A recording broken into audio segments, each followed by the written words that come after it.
Guarantee ಯೋಜನೆಗಳಲ್ಲಿನ ನ್ಯೂನತೆಗಳನ್ನು ಸರಿಪಡಿಸಿ ಅರ್ಹ ಫಲಾನುಭವಿಗಳಿಗೆ ಮಾತ್ರ ಸೌಲಭ್ಯ ತಲುಪಿಸುವ ನಿಟ್ಟಿನಲ್ಲಿ ಕ್ರಮ ಕೈಗೊಳ್ಳಲಾಗುತ್ತಿದೆ ಎಂದು ರಾಜ್ಯ ಗ್ಯಾರಂಟಿ ಅನುಷ್ಠಾನ ಸಮಿತಿಯ ಅಧ್ಯಕ್ಷ ಎಚ್ಎಂ ರೇವಣ್ಣ ತಿಳಿಸಿದ್ದಾರೆ.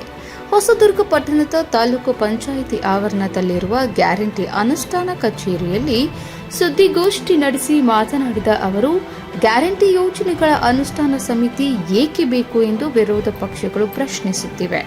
ಆದರೆ ಯೋಜನೆಗಳಲ್ಲಿ ಯಾವುದೇ ರೀತಿಯ ಹಣ ಪೋಲಾಗದಂತೆ ನೋಡಿಕೊಳ್ಳುವುದು ಸಮಿತಿಯ ಉದ್ದೇಶವಾಗಿದೆ. ಗ್ರಾಮ ಪಂಚಾಯಿತಿ ಕಾರ್ಯದರ್ಶಿಗಳು, ಪಿಡಿಒಗಳು, ಅಂಗನವಾಡಿ ಮತ್ತು ಆಶಾ ಕಾರ್ಯಕರ್ತೆಯರ ಸಹಕಾರದೊಂದಿಗೆ ಯೋಜನೆಗಳಲ್ಲಿರುವ ನ್ಯೂನತೆಗಳನ್ನು ಗುರುತಿಸಿ ಸರಿಪಡಿಸಲಾಗುವುದು. ಗೃಹಲಕ್ಷ್ಮಿ ಯೋಜನೆಯಡಿ ಫಲಾನುಭವಿಗಳ ಪೈಕಿ ಮೃತಪಟ್ಟವರ ಮಾಹಿತಿ ಸಂಗ್ರಹಿಸಿ ಬ್ಯಾಂಕ್ಗಳೊಂದಿಗೆ ಸಭೆ ನಡೆಸಿ ಅಂತಹ ಖಾತೆಗಳಿಗೆ ಹಣ ವರ್ಗಾವಣೆ ಸ್ಥಗಿತಗೊಳಿಸಲಾಗಿದೆ. ಕೆಲವು ಕಡೆಗಳಲ್ಲಿ ಬ್ಯಾಂಕ್ ಖಾತೆ ವ್ಯತ್ಯಾಸಗಳಿಂದ ಸಂಪೂರ್ಣ ಮಾಹಿತಿ ಲಭ್ಯವಾಗಿಲ್ಲ. ಹೀಗಾಗಿ ಪರಿಷ್ಕರಣೆ ಕಾರ್ಯ ನಡೆಯುತ್ತಿದೆ. ಗೃಹಲಕ್ಷ್ಮಿ ಯೋಜನೆಯಡಿ ಸುಮಾರು 1.24 ಕೋಟಿ ಫಲಾನುಭವಿಗಳಿದ್ದು, ಅರ್ಹರಿಗೆ ಮಾತ್ರ ಸೌಲಭ್ಯ ತಲುಪಿಸುವ ಉದ್ದೇಶದಿಂದ ಪರಿಶೀಲನೆ ನಡೆಸಲಾಗುತ್ತಿದೆ ಎಂದರು. ಇನ್ನು ಗೃಹಜ್ಯೋತಿ ಯೋಜನೆಯ 200 ಯೂನಿಟ್ ಉಚಿತ ವಿದ್ಯುತ್ ವಿಚಾರವಾಗಿ ಒಂದೇ ಮನೆಯಲ್ಲಿ 2 ಮೀಟರ್ಗಳು ಮನೆ ಮತ್ತು ಅಂಗಡಿಗೆ ಒಂದೇ ಸಂಪರ್ಕ ಇರುವ ಪ್ರಕರಣಗಳ ಬಗ್ಗೆ ಪರಿಶೀಲನೆ ನಡೆಸಲಾಗುತ್ತಿದೆ. ಶೀಘ್ರದಲ್ಲೇ ಅಗತ್ಯ ಪರಿಷ್ಕರಣೆ ಮಾಡಲಾಗುವುದು. ಯಾವುದೇ ಕಾರಣಕ್ಕೂ ಗ್ಯಾರಂಟಿ ಯೋಜನೆಗಳನ್ನು ನಿಲ್ಲಿಸಲಾಗುವುದಿಲ್ಲ. ಜಿಎಸ್ಟಿ ಪಾವತಿಸುವವರು ಹಾಗೂ ಅನರ್ಹ ಫಲಾನುಭವಿಗಳನ್ನು ಮಾತ್ರ ಯೋಜನೆಯಿಂದ ಕೈಬಿಡಲಾಗುವುದು.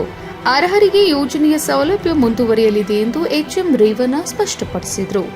ಈ ಸಂದರ್ಭದಲ್ಲಿ ತಾಲೂಕು ಗ್ಯಾರಂಟಿ ಯೋಜನೆ ಅನುಷ್ಠಾನ ಸಮಿತಿ ಅಧ್ಯಕ್ಷ ಮೊಹಮ್ಮದ್ ಇಸ್ಮಾಯಿಲ್, ಮುಖಂಡರಾದ ಕೋಟಪ್ಪ, ದೀಪಿಕಾ, ಸತೀಶ್ ಸೇರಿದಂತೆ ಸಮಿತಿ ಸದಸ್ಯರು ಹಾಗೂ ಕಾಂಗ್ರೆಸ್ ಮುಖಂಡರು ಉಪಸ್ಥಿತರಿದ್ದರು. ಈ ರಾಜ್ಯದಲ್ಲಿ ಗ್ಯಾರಂಟಿ ಯೋಜನೆಯಿಂದ ಹಣ ಸರಿಯಾಗಿ ಉಪಯೋಗ ಆಗ್ತಾ ಇಲ್ಲ ಅನ್ನೋದು ಒಂದು ಅವರ ವಿರೋಧ ಪಕ್ಷದವರು. ಎರಡನೇದು, ಹಣ ಸರ್ಕಾರದಲ್ಲಿ ಹಣ ಇಲ್ಲ ಅಥವಾ ದಿವಾಳಿ ಅಂತಕ್ಕಂಥದ್ದು. ಮೂರನೇದು, ನಿಲ್ಲಿಸ್ತಾರೆ ಅಂತಕ್ಕಂಥದ್ದು.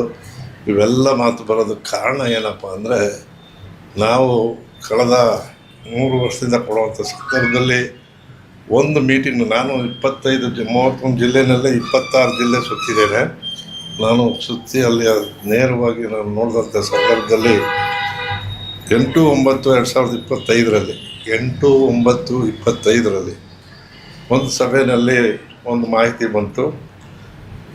ಸಾವು ನಿಶ್ಚಿತ, ಹುಟ್ಟು ಅನಿವಾರ್ಯ ಅಂತ ಹೇಳ್ತಾರೆ ಗಾದೆ.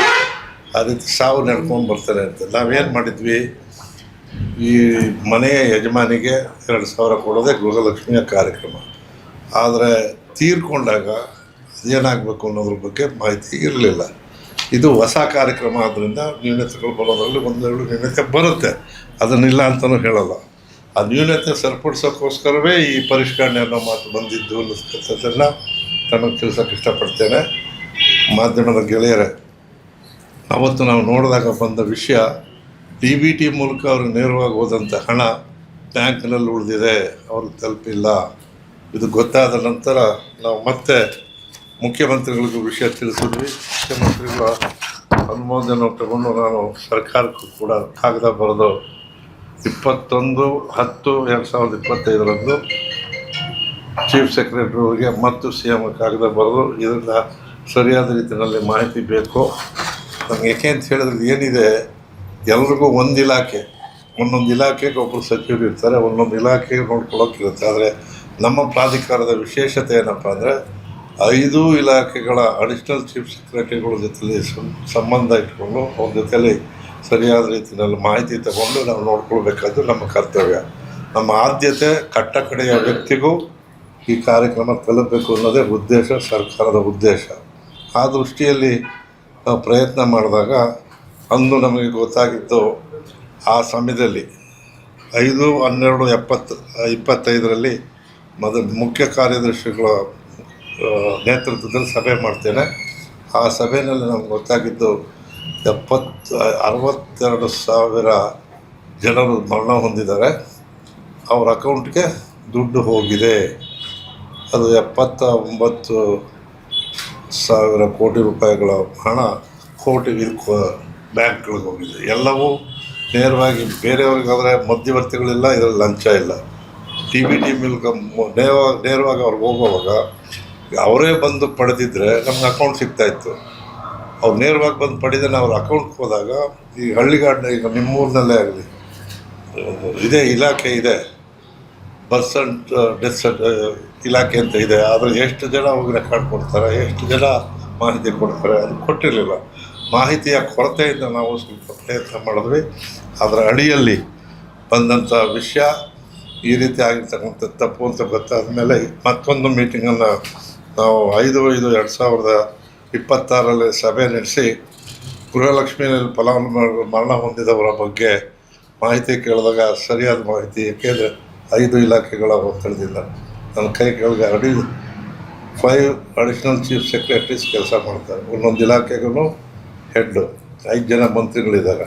ಆದರೆ ಬೇರೆ ಬೇರೆ ಆದ್ದರಿಂದ ಅದನ್ನು ತರಿಸಿದಂಥ ಸಂದರ್ಭದಲ್ಲಿ ಇದು ನಮ್ಮ ಗಮನಕ್ಕೆ ಬಂದಾದ ಮೇಲೆ ನಾವು ಈಗ ಅದಕ್ಕಾಗಿಯೇ ಆ ಹಣ ವಾಪಸ್ ಪಡೆಯಲು ಕೂಡ ಬ್ಯಾಂಕರ್ಸ್ ಮೀಟಿಂಗ್ ಮಾಡಿದ್ದೇವೆ. ಬ್ಯಾಂಕರ್ಸ್ ಮೀಟಿಂಗ್ ಮಾಡಿ ಮೊದಲನೇದಾಗಿ ಯಾರು ತೀರ್ಕೊಂಡಿದ್ದಾರೋ ಅವ್ರಿಗೆ ಹೋಗ್ತಿದ್ದ ಹಣವನ್ನು ನಿಲ್ಲಿಸಿದ್ದೇವೆ. ಒಂದನೇದು ಅವರು ತಲುಪಿರೋ ಬ್ಯಾಂಕಲ್ಲಿ ಏನು ಹಣ ಇದೆ ಅದನ್ನು ವಾಪಸ್ ತರೋದಕ್ಕೆ ಪ್ರಯತ್ನಗಳನ್ನು ಮಾಡ್ತಾಯಿದ್ದೇವೆ. ಇದರಲ್ಲಿ ಏನು ತೊಡಕಿದೆ ಅಂದರೆ, ಉದಾಹರಣೆಗೆ ಇಲ್ಲೊಂದು ಮಹಾರಾಷ್ಟ್ರ ಬ್ಯಾಂಕ್ ಇರುತ್ತೆ ಬ್ರ್ಯಾಂಚು, ಇಲ್ಲಿ ಬ್ರ್ಯಾಂಚ್ನವ್ರು ಕೇಳಿದ್ರೆ ನಾವು ಮಹಾರಾಷ್ಟ್ರ ಹೆಡ್ ಆಫೀಸಿಂದ ಬರಬೇಕು ಅಂತ ಹಾಕ್ಬಿಟ್ಟು ಈ ರೀತಿಯ ಅಕೌಂಟ್ ವ್ಯತ್ಯಾಸದಿಂದ ಇನ್ನೂ ಪೂರ್ಣ ಪ್ರಮಾಣವಾಗಿ ಮಾಹಿತಿ ಸಿಕ್ಕಿಲ್ಲ. ಒಂದು ಎಕ್ಸಾಂಪಲ್, ಇಷ್ಟು ಹಳ್ಳಿಗಳಿದೆ, ಇಷ್ಟು ಜನ ಇರೋದ್ರಿಂದ ಇಷ್ಟು ಜನಸಂಖ್ಯೆ. ಈಗ ಉದಾಹರಣೆಗೆ ಗೃಹ ಲಕ್ಷ್ಮಿನಲ್ಲಿರ್ತಕ್ಕಂಥ ಫಲಾನುಭವಿಗಳ ಸಂಖ್ಯೆ 1,24,00,000 ಜನ ಫಲಾನುಭವಿಗಳು. ಅಷ್ಟು ಜನದ ಅಕೌಂಟು ಚೆಕ್ ಮಾಡಬೇಕಾದಂಥ ಸಂದರ್ಭದಲ್ಲಿ ವಿವಿಧ ಬ್ಯಾಂಕ್ಗಳಲ್ಲಿ ಹೋಗಿತ್ತು. ಅದನ್ನು ತರಿಸೋದಕ್ಕೂ ಪ್ರಯತ್ನ ಮಾಡ್ತಾಯಿದ್ದೇವೆ.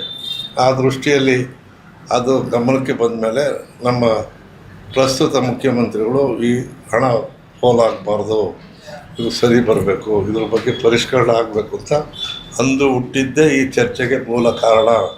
ಶಿವಣ್ಣವರ ಇದು ಮೀಡಿಯಾದವ್ರು ಮಾಡಿದ್ದಲ್ಲ. ಇದು ಬಂದ ಮೇಲೆ ಇವತ್ತು ಅನೇಕ ಸಭೆ, ಇವತ್ತು ಕೂಡ ಒಂದು ಸಭೆ ಆಗಿತ್ತು ಬೆಳಿಗ್ಗೆ, ನಾವು ತಯಾರು ಮಾಡ್ತಿದ್ದೇವೆ. ಇದನ್ನು ನಮ್ಮ ಉದ್ದೇಶ ಕಟ್ಟ ಕಡೆಯ ಬಡವನಿಗೂ ಇದು ತಲುಪಬೇಕೇ ಹೊರತು ಅನರ್ಹರಿಗೆ ಹೋಗಬಾರ್ದು. ಇದು ಒಂದನೇದು. ಇಲ್ಲ, ಇದು ಗೃಹಲಕ್ಷ್ಮಿದು. ಗೃಹಜ್ಯೋತಿಲಿ ಏನಾಗಿದೆ, ಗೃಹಜ್ಯೋತಿ ನಾವು 2,000 ಯೂನಿಟ್ಟು ಮನೆಗೆ ಕೊಡ್ತೀವಿ ಅಂತ ಹೇಳ್ತೀವಿ. ಸಾರಿ 200 ಯೂನಿಟ್ ಕೊಡ್ತೀವಿ ಅಂತ ಹೇಳಿದ್ವಿ. ನಮ್ಮ ಜನ ಒಬ್ಬೊಬ್ಬರು, ಎಲ್ಲರನ್ನೂ ನಾನು ಕಾಮೆಂಟ್ ಮಾಡಲ್ಲ, ಲೂಪ್ ಹೋಲ್ಸು, ಒಂದು ಮನೇನ 2 ಮಾಡಿಕೊಂಡು ಅದನ್ನು ಮಾಡೋವಂಥವ್ರು ಸಿಕ್ಕಿದ್ದಾರೆ.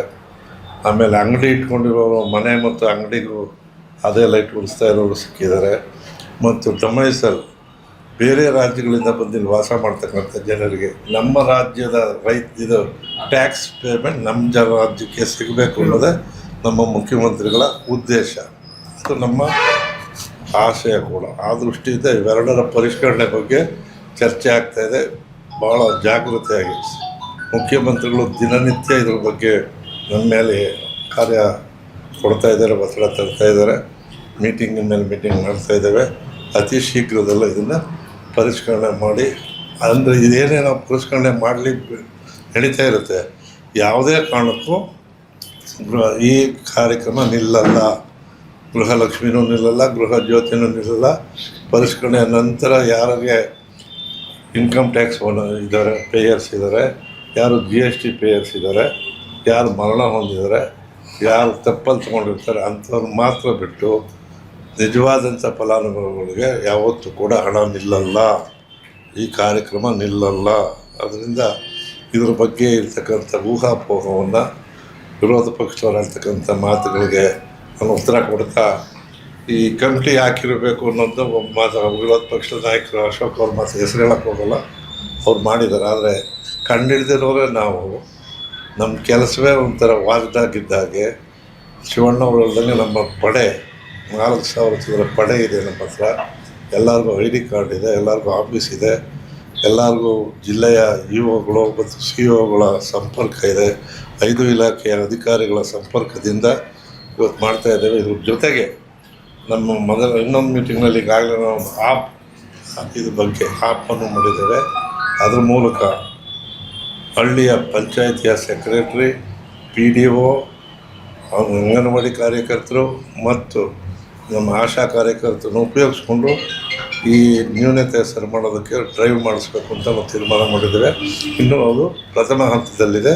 ಇದನ್ನು ಸರಿಪಡಿಸ್ತೇವೆ.